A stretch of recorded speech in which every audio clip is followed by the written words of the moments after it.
نحمده ونصلي على رسوله الكريم اما بعد فاعوذ باللہ من الشیطان الرجیم بسم اللہ الرحمن الرحیم۔ حدیث میں بھی پڑھتے ہیں کہ نبی صلی اللہ علیہ وسلم نے فرمایا جو شخص 10 بار قل هو اللہ احد پڑھتا ہے اس کے لیے جنت میں ایک محل بن جاتا ہے۔ عمر رضی اللہ عنہ کہنے لگے کہ اے اللہ کے رسول صلی اللہ علیہ وسلم اس طرح تو ہم بہت سارے محل اپنے لیے تیار کر لیں گے، یعنی بہت دفعہ ایسا ہی عمل کریں گے۔ آپ نے فرمایا اللہ کے پاس اس سے بہت زیادہ ہے، بہت اچھا ہے، یعنی تمہارے گمان سے کہیں زیادہ ہے اس کے پاس۔ اور پھر آپ دیکھیے کہ ایک اور شخص کے بارے میں آتا ہے کہ وہ ایک بار ساری رات اسی سورت کی تلاوت کرتے رہے، اسی کی تکرار، اسی کی تکرار، اسی کی تکرار، قل هو اللہ احد اللہ الصمد لم یلد ولم یولد ولم یکن لہ کفوا احد۔ اور حقیقت یہ ہے کہ اگر آپ کسی وقت دعا کرنا چاہیں اور اللہ کے قریب ہونا چاہیں، اللہ تعالی کی قدرت اور عظمت کا احساس اپنے دل میں بٹھانا چاہیں تو آپ کو کیا کرنا چاہیے؟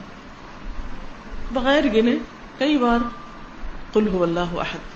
اگر آپ کو ریاکاری کا ڈر ہے، شرک کا اندیشہ ہے، شرک سے ڈرتے ہیں، اپنے اندر اخلاص پیدا کرنا چاہتے ہیں تو اسی سورت کو پڑھیں، بار بار پڑھیں، اور پھر اس کی تاثیر آپ دیکھیں، یہ کرنے سے پتہ چلتا ہے۔ نبی صلی اللہ علیہ وسلم کو جب یہ بات پتہ چلی کہ وہ ساری رات ہی پڑھتا رہا تو آپ نے اس کو منع نہیں کیا۔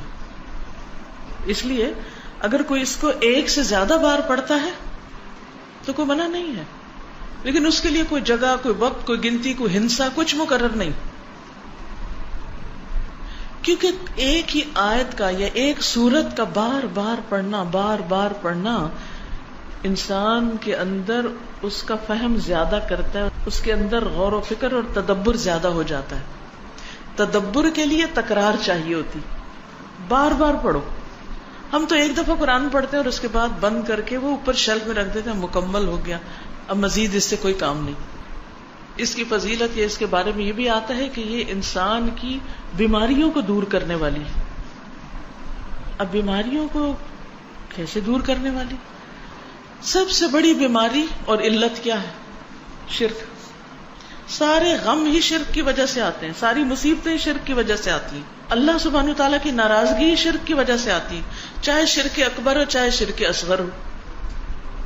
شرک اکبر تو بتوں کو پوجنا، اور شرک اصغر کیا؟ ریاکاری کرنا، دکھاوے کے کام کرنا، اپنے نیک کاموں پہ فخر کرنا، لوگوں کو بتانا کہ میں کیسا کیسا نیک ہوں۔